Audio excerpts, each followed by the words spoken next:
இன்னைக்கு சமையல் வந்து அவரைக்காய் பொரியல், உங்களுக்கு பிடிச்ச ரசம். உங்களுக்கு சளி பிடிச்சிருக்குல, அதனாலதான் ரசம்.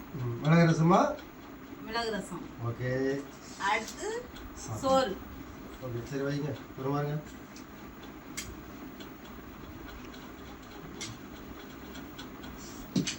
இது கரெக்ட். சூப்பர்.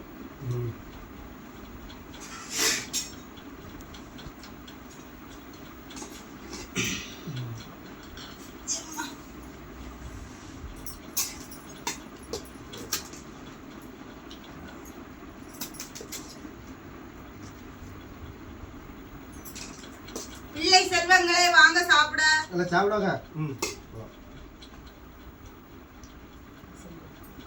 ரசம் கொண்ட சிந்தாம ஊத்துங்கம்மா. பாப்பா. இது பொரியல் எப்படி இருக்கு? சாப்பிட்டு பாருங்க. சூப்பரா இருக்கு. என்ன பொரியல்? அவரைக்காய் பொரியல். நம்ம நிக்கிட்டா. சாப்பிடுங்க. வாங்க சாப்பிட.